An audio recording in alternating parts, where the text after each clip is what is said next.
그 다음에 240번째 개송이 되겠습니다. 쇠에서 생긴 녹이 쇠에서 나서 쇠를 먹어 들어가듯 방탕한 자는 자기 행위 때문에 스스로 지옥으로 걸어간다. 부처님 당시에 어떤 스님이 계셨는데 이 스님께서 자기 이제 친누나의 집에 딱 갔는데 친누나가 천을 딱 주면서 이것으로 가사를 지으십시오 하고 이제 천을 줍니다. 가사를 만들고 나서 그 가사가 너무 마음에 들어서 아주 흡족한 마음에 잠을 청하는데 그만 자다가 죽음에 이르게 되었다.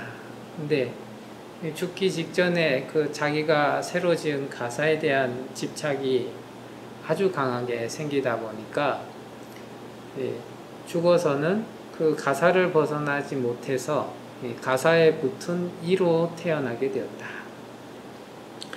부처님께서 그 이로 태어난 것을 아시고 그 다른 스님들이 그 가사를 건들지 못하게 하셨다가 일주일 후에 가사를 이렇게 다른 스님들이 나눠서 가지게끔 하시고 나서 그러한 얘기들을 합니다.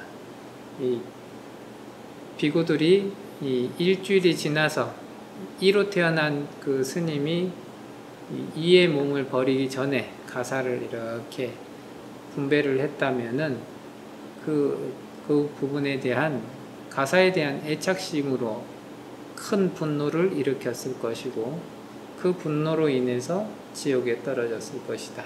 근데 지금은 그런 애착을 떨어질 때까지 머물다가 애착이 떨어지면서 갔기 때문에 지옥에 떨어지지 않게 되었다 하는 그런 얘기를 하시면서 이러한 개송을 얘기를 하죠. 우리는 이제 본인이 어떤 부분에 애착을 내는지 잘 알지 못한 상태에서 자기 스스로 자기 마음과 자기 업에서 애착하는 마음을 내고 그 애착하는 마음으로써 자기가 계속적으로 업이 더러워지고 잘못된 길로 걸어가고 하는 그러한 방향성을 지니게 된다. 여기서는 이로 태어났지만 대체적으로 이제 절에서 어떠한 재산 부분에 관해서 크게 애착심을 일으킨 경우는 대체적으로 뱀이나 이런 걸로 태어나서 자기의 재산을 지키기 위해서 크게 노력하는 그런 얘기들이 항상 이렇게 전해져 내려오듯이 어떤 부분에 애착을 하게 된다면은 그것으로서 자기의 삶이 자꾸만 좀먹어 들어가게 된다. 특히나 방탕하다 하는데 자기의 수행 삶을 잘 돌아보지 않고 애착을 이렇게 내려놓는 데에 부지런히 수행하지 않게 되면은 자신이 지는 애착과 탐욕과 갖가지 업으로 인해서 스스로 지옥과 같은 사막도에 스스로 이렇게 들어가게 되는 결과가 나오게 된다. 그래서 항상 부처님께서 선인 선가 악인 고가라 해가지고 좋은 원인은 좋은 결과를 가져오고 나쁜 원인은 고통의 결과가 오게 된다 이렇게 얘기를 하시죠. 그런 것처럼 우리가 마음속에서 내 마음속에서 스스로 낳은 애착하는 바의 마음들을 자꾸만 살펴볼 필요가 있겠다 싶습니다. 그 다음에 241번째 개송이 되겠습니다. 독경하지 않으면 경전이 때묻고 수리하지 않으면 집이 때묻으며 옷차림을 게을리하면 용모가 때묻고 멋대로 행동하면 수행자가 때묻는다.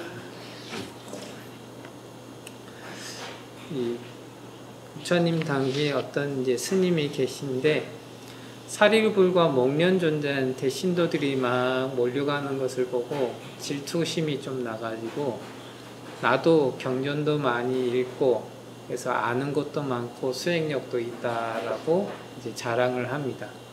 그래서 신도들이 그 말을 믿고 그 스님한테 가서 법문도 해달라 하고 경전도 읽어달라 하는데 능력이 없으니까 그 순간이 되니까 덜컥 겁이 나서 피해 다니게 됩니다. 그래서 계속 피해 다니다 보니까 신도들이 화를 내게 되고 그 화에 이제 스님이 피해 가다가 좀 더러운 곳에 이제 떨어져서 몸을 뒹굴게 되는데 부처님께서 그 얘기를 이렇게 들으시고 그 비구는 법을 거의 배우지도 않았고 경전을 외운 적도 없고 그렇기 때문에 그러한 행동들이 결과값이 나온 것이다 이렇게 얘기를 하시면서 이러한 개성을 얘기하셨다. 경전이라고 하는 것은 대체적으로 우리 심성을 올바르게 하고 우리의 번뇌들을 잠재우게 하는 그리고 우리의 삶이 어떤 방향으로 나아가야 좋은지에 대해서 잘 써놓은 내용들이 보통 경전에 들어가죠. 그래서 경전을 꼭 마음에 완전히 와닿거나 받아들이지 않는다 하더라도 경전을 계속 자주 읽는 사람은 경전을 아예 읽지 않는 사람보다는 그래도 마음 씀씀이가 훨씬 더 부드럽고 좋은 쪽으로 이렇게 나가게 되죠. 근데 경전을 아예 보지도 않고 독송도 안 하고 이렇게 된다 한다면은 경전에 먼지만 쌓이게 되고 자기의 마음에서도 그런 좋은 글귀들을 귀에 스치거나 마음에 스치게 하지 않기 때문에 자기가 어떠한 좀 안 좋은 쪽으로 몰려가는 그러한 상황에 대해서 스스로 제어하고 브레이크를 걸 수 있는 그러한 작용들이 하나도 없게 되어 있다. 그래서 독경하지 않으면 경전에 먼지가 쌓이고 때가 묻기도 하지만 우리 마음에서도 꾸준히 때가 묻게 되고 안 좋은 업으로 계속 전환이 될 것이다. 그래서 이제 전에 그 도암스님 강의 때도 많이 얘기를 했었지만서도 금강경을 이렇게 독송하면 좋습니다. 금강경도 보면은 독송의 공덕이 큽니다. 이런 얘기를 하게 되는데 거기서 가장 중요하게 보는 대목들 중에 하나가 아상이 없는 상태에서 뭘 해야 된다 이런 거죠. 이게 아상 없애기가 참으로 쉽지 않다. 근데 경전을 계속 독송을 하다 보면은 나의 아상이라고 하는 것이 어떠한 문제를 일으키고 그래서 그 아상을 없애는 쪽으로 나아갔을 때 정말로 크나큰 공덕과 복덕이 갖추어지게 되는구나 하는 그 내용으로서 자기의 삶을 이렇게 바꿔나간다면은 금강경을 아주 수지 독송하는데 큰 공덕을 쌓게 되겠죠. 근데 그렇지 않다 하더라도 금강경을 열심히 계속 독송을 하게 되면은 어찌됐든 이 금강경의 힘으로써 이 집착하는 힘이 강하시던 분이 금강경의 그런 공사상이나 이런 것들을 꾸준히 접하면서 그래도 조금은 내려놓을 필요가 있겠다 이런 생각을 하면서 살아가시죠. 그래서 독경을 하는 것이 좋겠다. 독경하지 않으면 경전이 때묻고 집을 수리한다 하는데 뭐 수리도 마찬가지고 청소도 마찬가지고 부지런히 하지 않으면 집은 더러워지기가 쉽다. 정리정돈을 조금만 게을리해도 집이 더러워지기가 쉽고 청소를 자주 하지 않아도 집이 더러워지기가 쉽고 그 다음에 주변에 집에 갖가지 요소들에 대해서 수리를 꾸준히 하지 않으면 집이 더러워지기가 쉽다. 그런 얘기죠. 그 다음에 자기 옷차림을 게을리하면은 용모가 때묻는다. 우리가 요즘에는 워낙에 특히나 우리나라 같은 경우는 외모를 중시하다 보니까 아주 열심히 이렇게 옷차림이나 자기의 용모에 대해서 신경을 쓰는 경우들이 많죠. 근데 가장 중요하게 이 수행자는 자기 스스로를 잘 추스려 가지고 멋대로 행동하지 않게끔 해야 되는데, 멋대로 행동하게 되면 수행자는 때가 묻게 된다. 수행을 한다 하시는 분들은 자기의 행동이 멋대로 가지 않도록 해야 된다는 거죠. 특히나 이제 옛날 그 한 80년대인가 어떻게 해서 나는 대자유인이다 뭐 이렇게 해서 어른 스님들이 글도 많이 쓰시고 얘기도 많이 하셨었는데, 대자유인이다 이렇게 하니까 자기 멋대로 행동하는 것을 자유롭다 이렇게 여기는 경우가 많은 것 같아요. 이게 불교에서 자유라고 하는 것은 자기의 이 갖가지 탐진치로 비롯된 신구의 삼업으로부터 자유로워지는 건데, 대체적으로는 자기 업의 자유성을 부여해가지고 나는 멋대로 하고 남들은 나의 행동에 통제를 당해야 되고 이런 쪽으로 이제 많이 나가게 되죠. 나는 자유롭고 다른 이는 통제를 받아야 되고, 이게 또 다른 부분으로 보자면은 금강경에서 아상이라고 하는 것이 강하게 발휘될 때 나오는 특성들이다 이렇게 얘기하죠. 그래서 그러한 부분들이 자꾸만 이 발동이 되면은 수행자가 때가 묻게 된다. 자기가 많이 안다든지 혹은 지위가 높다든지 혹은 가진 게 많다든지 뭐 등등등의 일로서 나는 자유로워지고 다른 사람의 간섭으로부터 자유로워지고 남들은 나의 통제권 안에 있어야 된다. 나는 결정권자가 돼야 되고 저 상대방들은 수용자가 돼야 된다. 이런 입장에서 꾸준히 행동하게 된다면은 수행자는 어느 순간부터 때가 묻게 된다. 이렇게 얘기를 하죠.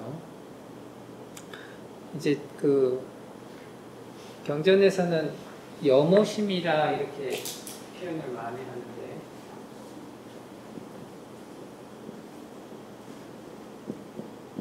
물들어서 더럽혀지는 마음이다 이렇게 많이 얘기하거든요.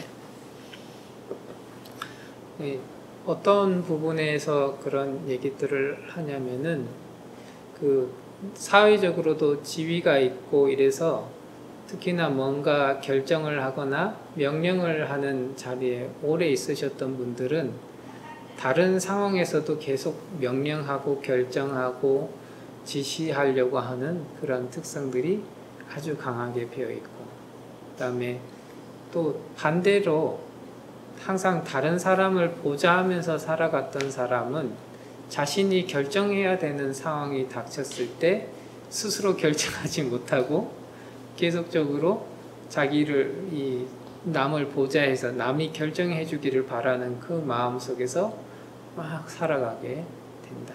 그래서 우리가 어떠한 과거의 업으로 인해서 과거를 일정한 어떤 경험치를 쭉 받게 되는데, 그 경험치에 자기의 행동 방식이 딱 결정이 되고, 결정이 되면 그 방식대로만 모든 문제들을 풀어내려고 하는 그러한 성향으로서 우리는 가게 되는데, 그때그때마다 이제 권력을 가지고 있거나 돈을 많이 가지고 있거나 해서 남을 함부로 하려고 할 때는 그만큼의 탐욕심이 발동이 되고, 또 자기가 스스로 결정하지 않으려고 하는 부분도 그러한 부분에서 책임을 피하고 자기는 조금 더 쉬운 상황에서 살아가고자 하는 그런 욕심이 있어서 또 그렇게 가는 경우들도 있고, 갖가지로서 우리는 자기 자신에게 꾸준히 주어지는 환경 속에서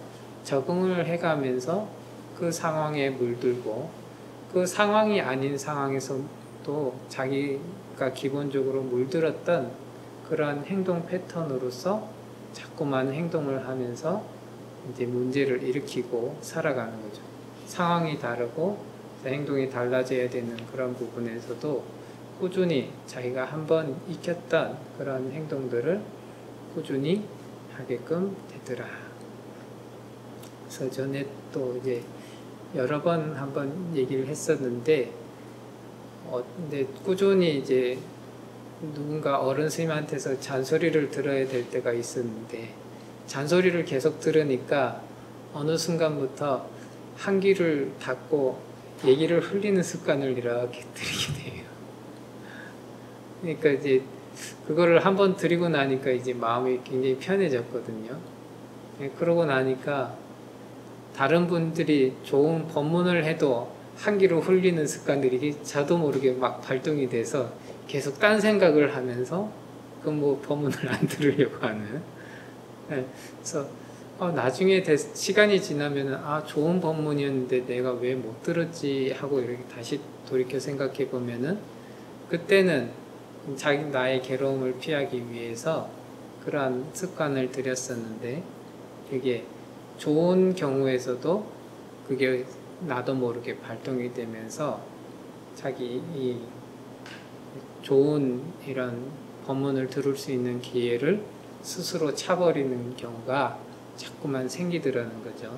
그래서 이 멋대로 행동한다 하는 것이 자기의 어떤 편리라든지 자기 이익이라든지 이런 쪽으로, 혹은 상황에 맞춰서 내가 조금 더 고통을 피하고자 익혔던 그런 습관들이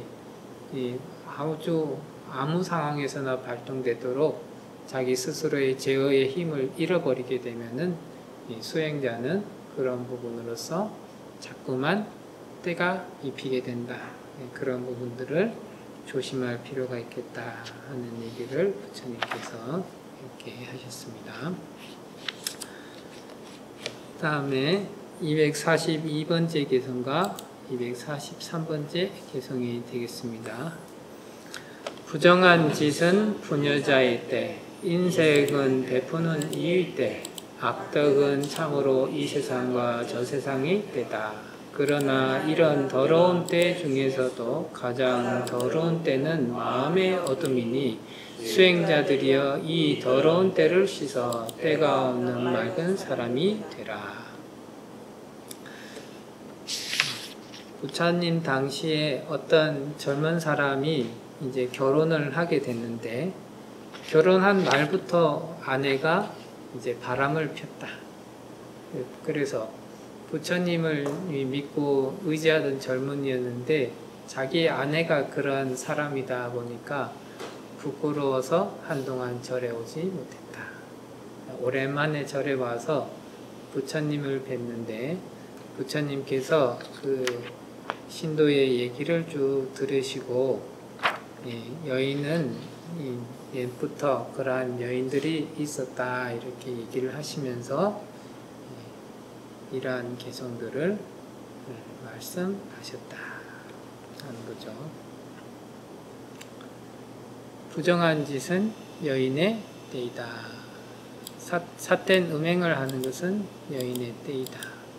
이제 조금 요즘에 이제 여성의 인권이 상승된 상태에서는 조금 안 맞는 말일 수도 있겠지만서도, 보통은 이제 이것도 뭐 저의 이제 좀 이제 편견이다 이럴 수도 있지만, 남자들이 조금 이제 바람피게 되면은 당사자 부인을 제외하고 남자들끼리 바라볼 때는 능력이 특출난가 이런 식으로 막 생각하면서 얘기를 많이 하는데, 보살님들이 막 바람을 피우면 같은 여자들끼리도 더럽다 하면서 막 비난하는 그런 업들을 많이 쌓으시더라 하는 거죠.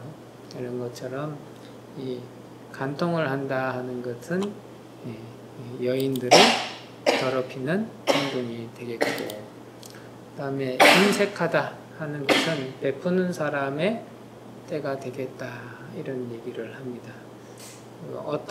우리는 이제 대체적으로 이 내가 보시를 하게끔 하는데 보시의 대상이 보시를 받을 수 있는 대상의 조건들이 매우 이제 복잡하고 많은 경우가 많죠. 근데 이제 어젠가 그젠가 어떤 스님하고 이렇게 통화하다가 그 스님께서 그 어떤 경전에 보니까 이런 글귀가 있더라 하면서 얘기를 하시는데, 경전에 보니까 자기에게 뭔가를 구하는 사람이 왔을 때 그 사람을 아주 지극하게 존경하는 마음으로 모시고 대접하고 그 사람이 원하는 바를 주고 그것을 기쁨으로 삼아서 살아가야 된다. 이제 보살의 경지에 오르신 분들이니까 이제 그런 얘기가 나왔겠지만, 그러면서 이제 그 스님께서 그런 얘기를 하더라고요. 길을 가다가 누가 자기한테 얼마 달라고 하면 괜시리 기분이 나빠지더라.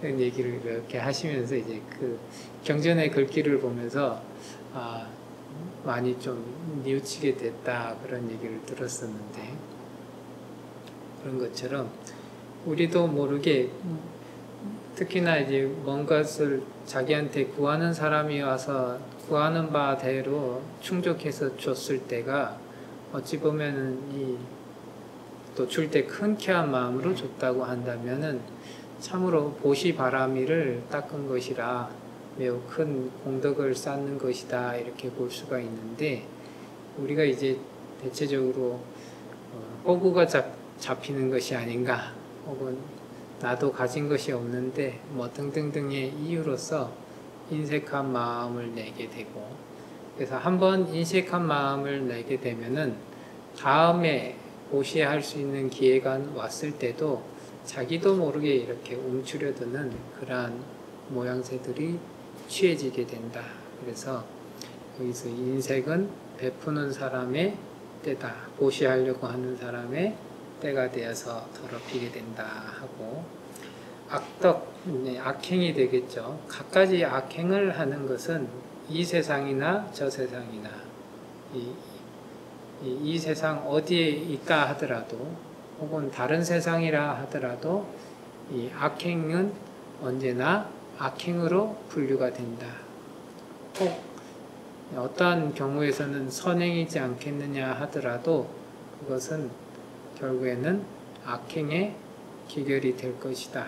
그래서 이런 악행의 대표적인 것으로서 부처님께서는 5개를 들었죠. 특히나 4가지 죄는 매우 무거운 죄다 해서 살도 운망, 살생하지 말라, 도둑질하지 말라, 사음하지 말라, 거짓말하지 말라, 이런 얘기들을 항상 이제 얘기를 하시죠.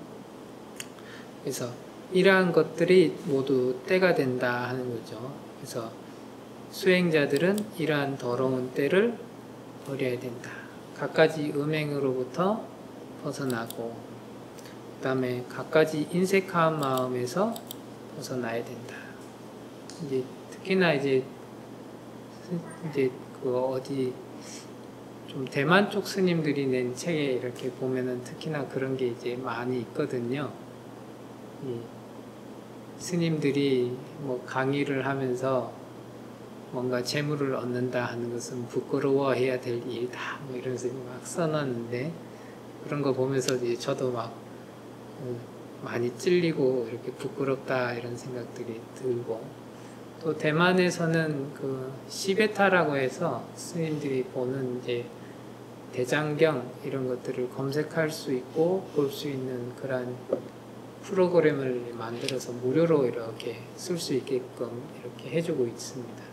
그런 것들이 아주 좋은 보시의 장이 되고, 그런 것으로서 자기의 공덕을 삼고 이렇게 되죠. 그래서 그러한 부분들이 수행자들이 그 마음을 벗어버리게 하는 때가 된다.